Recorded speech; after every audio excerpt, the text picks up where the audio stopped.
Welcome to a Thanksgiving week edition of the Monday Night Hammer. I am Nick Garal. You can find me at Run the Sims, Run underscore the underscore Sims on Twitter. Joined, of course, by Michael Sicoli, Michael underscore Sicoli on Twitter. You're back home. Tell us a little bit about this cheesesteak situation that we got Oh, going on. well, after a lovely 3-hour drive, and it normally takes 2 hours to get me from college, but I hit the road and then immediately sat still for a good 30 minutes. So Friday wasn't the nicest day, but today I went out, tried to get a little cheesesteak, excuse me, and it it didn't live up to par, Nick. It didn't. And I trusted Long Island, food because Long Island food is typically pretty good. It's got a good array of people from all over, but it was dry. It was $15. It was $15 for a 4-bite type cheesesteak per half. It That's was not it good. was it, I'm it I wasn't live enough. in Philadelphia. Yes, Literally, you I do. live in Philadelphia, right around the corner from like the famous Pat's and Geno's. Just letting everybody know where I live, all across the nation. Anyway, um, the best Philadelphia cheesesteak is there's two, and they're really like on the outskirts of the city. One is on the north side is Delisandro's. You got to get Delisandro's if you're ever here. And on the south side is John's Roast Pork, kind of down not too far from the stadiums here in Philadelphia, but those are my two favorite. A lot of people really like a place near me, Angelo's, too. That's another good one. They got good pizza. I think people just like them because they got a lot of love on Barstool at one of the pizza reviews or Okay. something. But anyway, I digress. I got Well, cheesesteak recommendations yeah, for sorry. days. That's what I was going to ask. I was going to ask. This is the most important question before we get into why people are actually here. What makes a good cheesesteak? Um, it What really makes it? is Is like it the the way they do peppers? it Is in it the Philly steak? is The bread? the way they cook it together. It almost is like you don't know where the cheese starts and the steak ends. You know what I mean? It's all like it's a Okay. cheesesteak. But really, it's the way they do like the Italian bread around here. That's the Okay. probably the biggest thing is the Italian bread and these old ovens that are like seasoned. Like you can't really duplicate that anywhere else. So yeah, a little Fair cheesesteak enough. rundown No, for everybody. All that's right, what so that's what we're the a couple people want. minutes in already. We're a couple minutes in. Welcome to the Monday Night Hammer. Let's dive into some injuries, some big ones this week. And we just got breaking news. Let's start there. Justin Fields will be sidelined this week, and Andy Dalton will get the start. I'm not sure how serious the rib injury is, but serious enough that you're not going to see Justin Fields. You want to touch on what have you seen out of Justin Fields lately? Is he gonna was he getting ready to peak here before the injury? You're seeing what you want to see. You're seeing someone who's been getting on the move the last couple of weeks. You're seeing someone who's shown flashes. Nothing too consistent, but it's what you want to see from a rookie, which is improvement.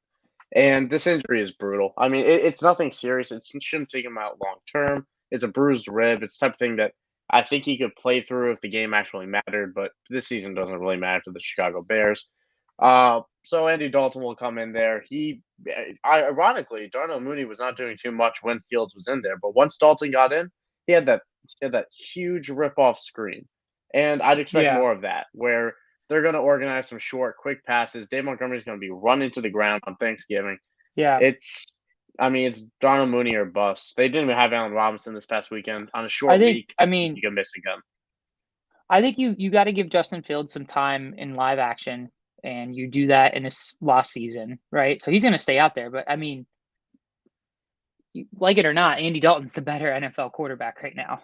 I mean, the offense was more efficient when he was in there. Justin Fields is still learning, but he's just got such crazy raw talent that they're willing to punt a season so he can learn the speed of the game. So I think he's really exciting. You'll probably be able to buy him low, and I could see him having a pretty big second year leap. A lot of people remember Carson Wentz and Dak Prescott really had pretty rough rookie seasons, and then year two both just went absolutely berserk. So Well, buy low on yeah. Justin Fields if that's a thing. Yeah, if that's a thing, definitely, because I believe, and I'm doing this off of memory, so I apologize if this is wrong, but Justin Fields was, I believe, the two over the last 2 weeks leading into this one, was the QB8 in points per game. It's because Yeah, they yeah, started because Nagy took a step back from play calling. So Bill Lazor stepped up, old play caller from Cincinnati, and said, "All right, You're we're right. going to run Yeah. some bootlegs. We're going to run some bootlegs. You're going to start being on the move. Fields, if you don't like what you see, run off, take off with it." We saw Yeah. Justin Yeah. Herbert rip apart the Steelers last night doing it, and Justin Fields can do it and better. So when Justin Fields is on the move, he's very good for fantasy. He's good for the Bears. And what that's going to take is Matt Nagy getting out of town. That's honestly what we're Yeah. waiting for. Yeah. His days are numbered. Yeah. Oh my God. Let's take a look at the Cowboys receiving core.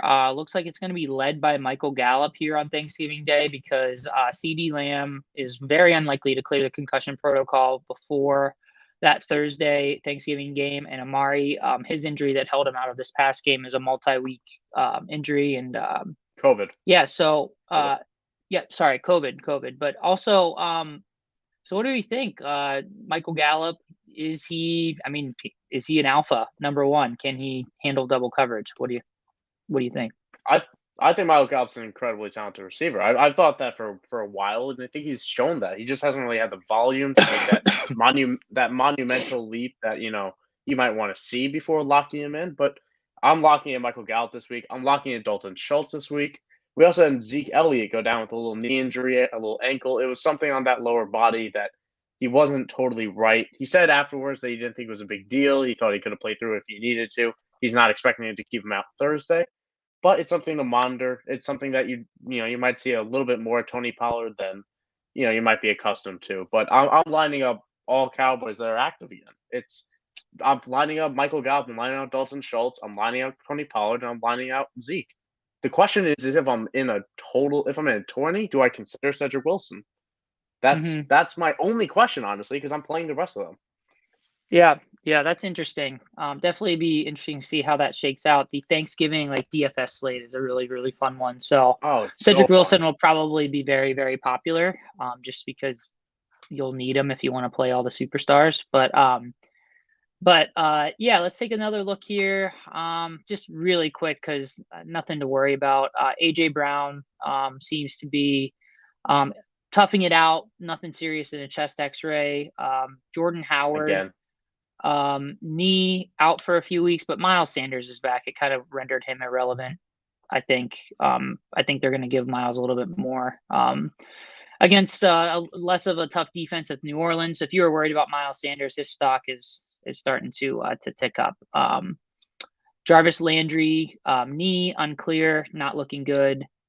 I think this one's important. Michael Carter, and we're going to see the type of usage he was getting.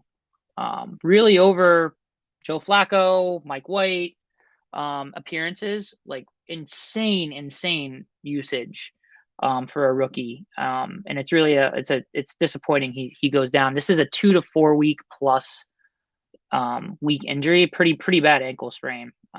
What do you think about Michael Carter? It's brutal for him. He's not someone I was ever in love with. He's someone who's produced, but really on the back of volume. But this is a big indicator that Ty Johnson's about to make some big playoff pushes for people. He's been circulating on third downs. He's been a double-digit fantasy producer for most weeks over the last over the second half of the season.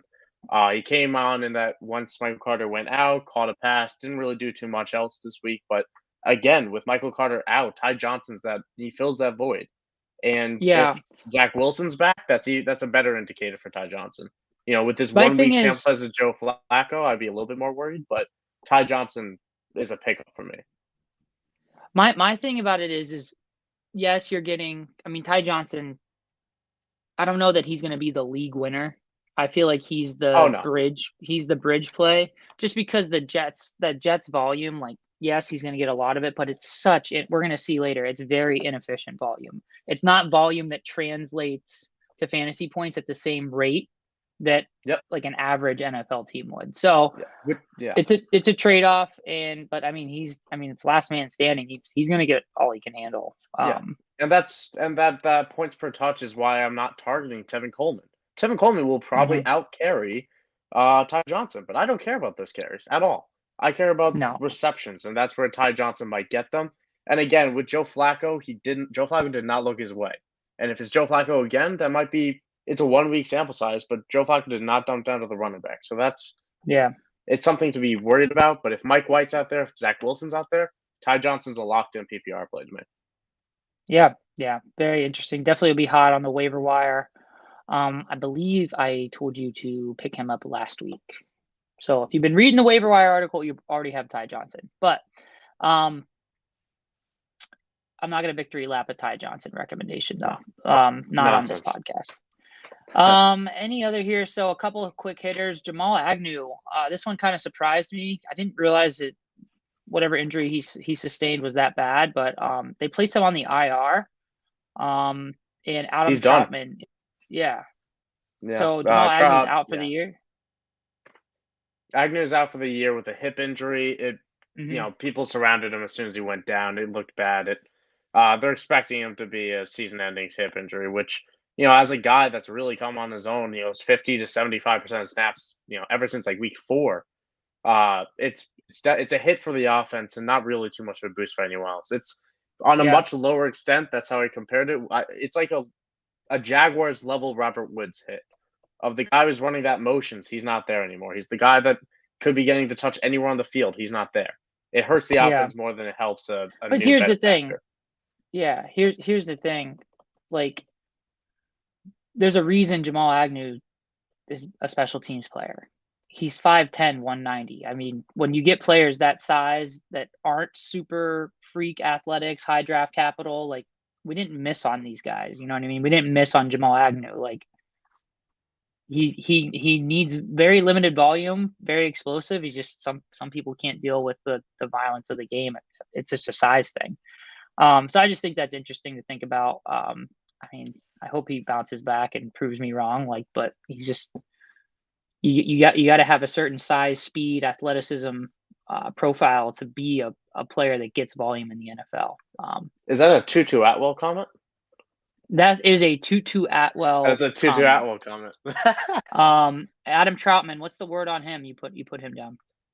Yeah, Troutman. It was a little bit weird because Troutman had his best game of the season, honestly. And if you followed me on Twitter, I pointed him out as a plug and play option if off the wire if you needed someone to plug. But he played his season low or not season low, but season low in snaps since week 4. He missed a couple snaps, obviously, and he was. Oh wow, this is I take it all back because I put him on this list because he missed practice today, and they didn't actually practice, but I projected it.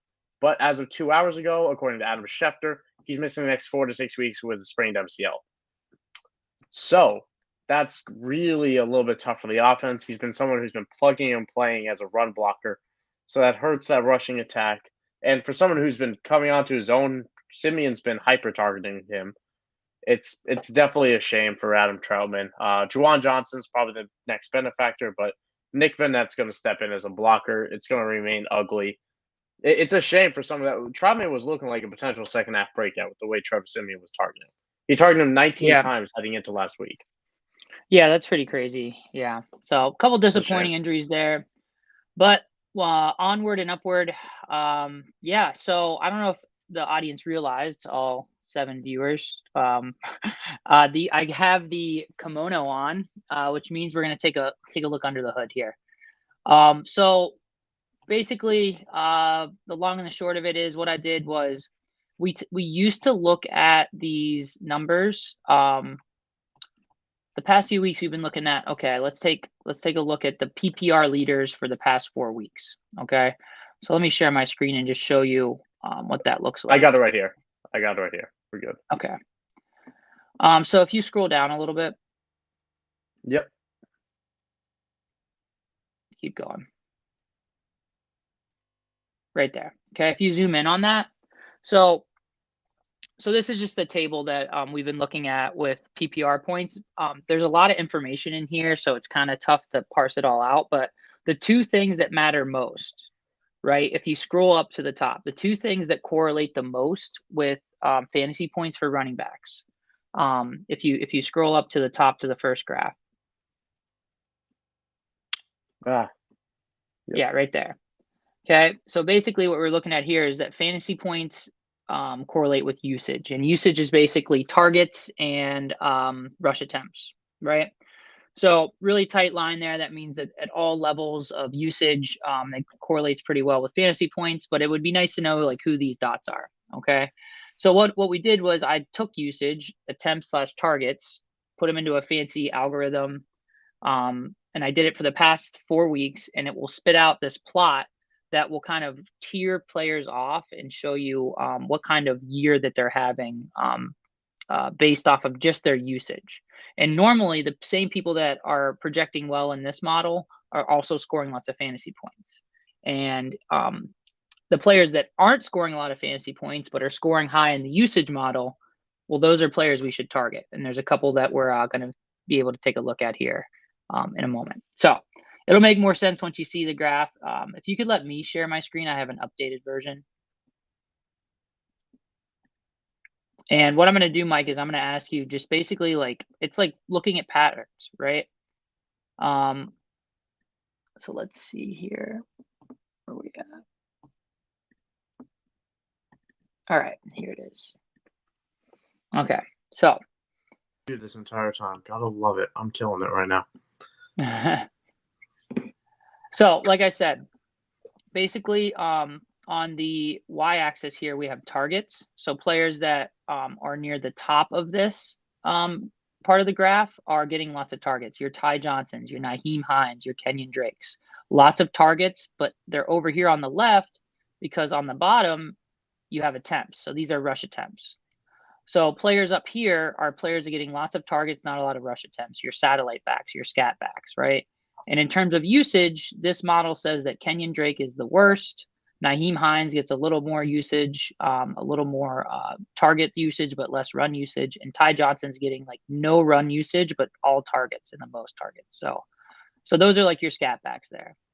All right. If you keep moving up here, okay, this is grouping players up and to the right means good.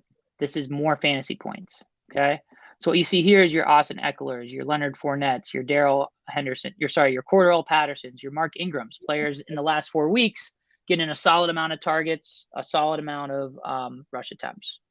Okay. So that should calibrate it for you. If you keep going up and to the right, you'll see we have more like of the elite backs, but also some surprises here. What do you notice here, Mike? I'm noticing. I saw Michael Carter all the way up there, and my eyes just shot up. Which that might also be that attributes to that volume that we were talking about, but it also attributes to the inefficiency because it doesn't feel that way. Yeah, you could also view this as like every line is like a tier, right? And like the way the tiers break is really weird depending on usage, so that this accounts for that. So these are just like super accurate tiers of players, right? So typically, like the more extreme out here, the more of an outlier you are. Like the only other players that kind of reach this point where Michael Carter is type usage is like CMC, right? Yeah. And he's not in here because he has a small sample. He hasn't played all 4 games the last 4 weeks, but this is like CMC usage, right? This is again, but this isn't the fantasy point plot. This is the usage plot. So Michael Carter, when you just do the fantasy point plot, he's like was like RB6 over this span or RB8. So he still really good, but not outlier good, just because it's bad. It's bad volume. It's bad volume on a bad team. No touchdowns. Yeah. That's the problem because usage doesn't always attribute to touchdowns. It should, but teams like the Jets make them outliers. Yeah. So I specifically put some things in here because I wanted to see if you would catch them. So what else do you notice? What else sticks out here? Well, I noticed the volume. Sorry, I noticed the volume that Myles Gaskin's getting, and Myles Gaskin is someone who I have continued to over the last year. Said that he's not that guy, and every week I see him get these touches, and the numbers kind of prove it.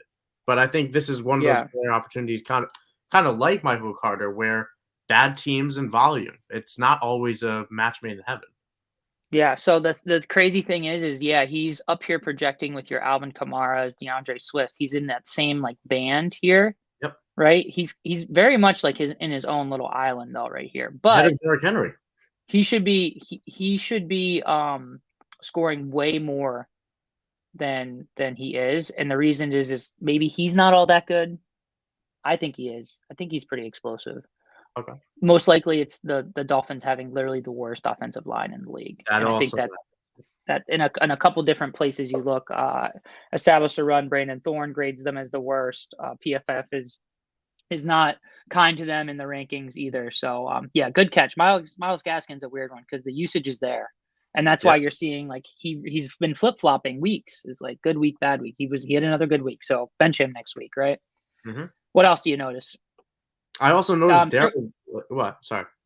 You want to throw Derrick Henry out, by the way, just because he only has like one game in this sample. So that's like, if this were weeks 1 through 6, he'd be like way up here. Sure, that makes sense given usage. But I can't help but notice Darrell Williams up there in terms of usage. And when you, again, like you were saying, when it's higher up there, that's targets really. That's boosting him up in terms of vertical y-axis. So that's something that we've been yelling about for Clyde Edwards-Helaire to get. And he came back yesterday, did not get those shooting high targets. And when the model adjusts in a few weeks, I'm sure we could see that. But Darrell Williams getting that volume that CH didn't. That's an interesting trust, thing that we're seeing the usage play out here in this graph. Yeah. Alvin Kamara missed week 10, but yeah, he was getting like Alvin Kamara type target usage, right? DeAndre Swift, he was out targeting DeAndre Swift over the same span, like just behind Aaron Jones target share over the same targeting span. Eckler. Out targeting Eckler, like pretty crazy stuff. But yeah, this is again a 4-game sample from week 7 to week 10. So there's some bye weeks and stuff in here. So some of these players are a little mispriced or misplaced. But another thing that stuck out to me was Javonte Williams. Yeah. Right. So he's one where he's disappointing in the sense that he hasn't scored touchdowns. His usage, though, is right. He's scoring right in line with where he should be in terms of usage. Okay. The thing is like we're just waiting for Melvin Gordon to go away, who's right here. He's getting a little bit more usage in the run game, less usage in the pass game. That's why he's lower and to the right. Javonte Williams is up here to the left. It's just if Melvin Gordon were to go away, Javonte Williams is like that's a league winner. What do you think? Do you think that's going to happen, or is Melvin Gordon here to stay? I'm starting to. I've been fading on my hopes and dreams that Javonte Williams is going to get this backfield to himself. I have been saying since he was drafted that Javonte Williams is this year's league winner. That he's the guy that has obscene talent that we see every week. He's almost at 5 yards per carry. He leads the league in eluded tackles. He's amazing. But if he doesn't get that huge workload, he's not going to reach that huge threshold that we want him to. And it's like you said with touchdowns. He has 1 on the ground this year, 1 through the air, which that's anomalous for a guy of his talent and the guy of his size. But I mean, that's why he hasn't hit that top tier that we want him to, is because he has 2 touchdowns, only 1 on the ground, which even given his limited, somewhat limited workload, it's a little bit of an outlier. That could be something that bounces back in the second half of the year, or when this offense takes off next year, maybe. Yeah, definitely keep an eye on him. Elijah Mitchell or Javonte Williams? Who you got there? Rest of season. Head, who I'd rather have. Oh man, I think They're both rookies.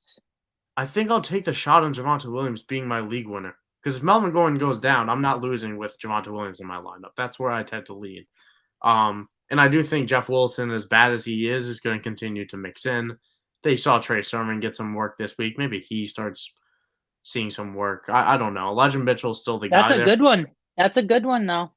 Trey Sermon got 10 carries this week, but Elijah Mitchell's the guy there for sure. But he has struggled to stay on the field so far. So who knows? I would rather have Javonte Williams. It's interesting because it's basically 49ers running back for Javonte Williams, which it was kind of like Trey Sermon was the 49ers back everyone thought, right? But that ended up not being the case, unfortunately for me. But 49ers back is now Elijah Mitchell. Throw draft capital out the window, which Trey Sermon had, Elijah Mitchell didn't matter. Javonte Williams has the best draft capital out of any of them, which that's kind of where I lean to, is just give me the guy with the better draft capital, because I'm going to let the NFL do the research for me, But so I'm with you. I'm definitely Javonte Williams because he went on day 2 and Elijah Mitchell went on day 3. 1. Javonte has top 5 upside. Elijah Mitchell does. Yeah. I think Javonte Williams creates for himself. I think Elijah Mitchell is more of a product of the run scheme 100%. in the 49ers. And it's interesting to see, is talent gonna outpace volume for the rest of the year. So that's a good one. I need to find someone to trade that with me, but I don't really have a lot of either of them. I already that's Elijah Mitchell after week 1 for a 23 first, and I've been rejoicing it ever since. Yeah, that's definitely a rejoicing. But yeah, I thought this is pretty cool. I can run this for a couple different weeks. I've been playing around with it. Real quick, I also did it. We don't have time to dive into it, but I also did it with Racer, which is basically yards over here, how many yards a player is scoring over how many air yards they have. So how many, basically, are you converting your air yards into real yards? And if you are in the top half of the graph. If you're not, you're in the bottom half. So this is the top 20. No surprise here. Everybody in the top 20 is converting their air yards to real yards. The players who are outperforming it are players that are adding on top of that. So your run after catch guys, your players that are scoring a bunch of touchdowns and catching their deep balls from their quarterbacks. So another cool one. We can take a look at that next week, but let's talk about this Monday night football game. What's your rant? You got a rant for us? I do. It's an interesting one. So I will preface this with a personal note of I need Tom Brady to score less than 16 points. I am in a very tight home league dynasty game. I'm on a 3-game winning streak. The guy I'm playing is on a 3-game losing streak. We still have a few weeks left, obviously, but we're each on the edge. We're each 6-6, or we're whatever we are, 6-3. Math, I don't know, but we're win and you're in right now. So I need Tom Brady to do bad, but push that aside because I just want to be honest. Mike Evans versus James Bradberry is the matchup to watch tonight. Now they've matched up 6 of 8 times. Plenty. They've matched up so long, when Bradberry was on the Panthers. So James Bradberry's shadowed Evans on 70% of his routes in 6 of 8 matchups that they've gone against each other. That's since 2016. Between that, there are 60 targets, the second among any wide receiver cornerback combo. So, just to throw some numbers at you, courtesy of Next Gen Stats, in that time, in those 6 of 8 matchups that he's shadowed, there's a lot of yards and 2 touchdowns. He's picked them off twice. Separation wise, it's under 2 yards. That, for anyone who doesn't know the numbers, that's pretty dang good, especially against a guy like Mike Evans. Bradberry really does do great work against these bigger receivers that don't separate as well. So that's something that I want to watch. I think it's time to start tempering some expectations for Mike Evans tonight. If you're hoping for a big game, that might be something you might want to, slow the roll on. The guy that, as a result, because I don't think Tom Brady's getting stopped as much as I want him to. So I think it's Chris Godwin who's going to have the work.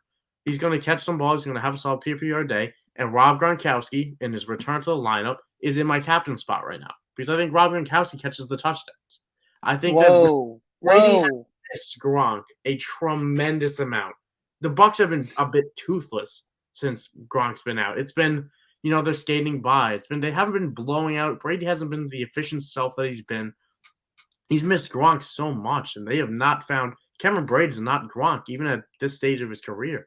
Yeah. The offense changes a lot when they don't have Gronk. Absolutely. So I don't know though. It's they're so close to the playoffs. They might be careful with him here. Not to throw any cold water on the captain spot. I love it. Sure. Keep that energy. I'm not sure. James Bradberry, I mean, he hasn't been what he has been in the past. Yeah. I don't know that if I feel like Mike Evans is still just balling. And James Bradberry might. It just seems like cornerbacks wear down a little faster than wide receivers. Absolutely. But we'll see. We'll see. So yeah, you definitely need Gronk to go off. You need Mike Evans to have a quiet day, and you need Tom Brady to just chill out, man. Right. So exactly 1 touchdown to Gronk, and we're good. Right. I'll take that. And a 0-0 game rest of the way, or 6-0 game rest of the way. Yeah. Perfect. I will throw it out that Evans has been in a bit of a cold spot. I mean, he has 4 receptions over his last 2 games over 3 weeks. He's turned that into 2 touchdowns, so you haven't felt it. But, it's been, 4 weeks since we've had a 5-point Mike Evans game. And statistically speaking, knowing how Mike Evans plays and given the matchup that we see here, it seems like something that we're a bit overdue for. Okay. You heard it here first, folks. Let's close this thing out. First of all, happy Thanksgiving to everybody. Happy Thanksgiving. Yeah, it's Mike and I's first go at this. So if you have been watching, shout out to you guys. Thankful for you. Absolutely. Thankful for my co-host here at Michael__Sicoli. You can find him on Twitter. Michael Sicoli, fellow Steelers fan. Thankful for fantasy's sake, QC.com. It's where you can find a couple articles from us every week. I got a waiver wire article dropping tomorrow. Thankful for the Mobile Party Experience. That's our sponsor. So hit them up if you have any mobile partying needs. And happy Thanksgiving, everybody. And I'll let him send us off. Later, guys. Oh, yeah. Enjoy Monday Night Football. I'm thankful for everything Nick just said. I'm thankful for Nick Garol right here at run_the_Sims.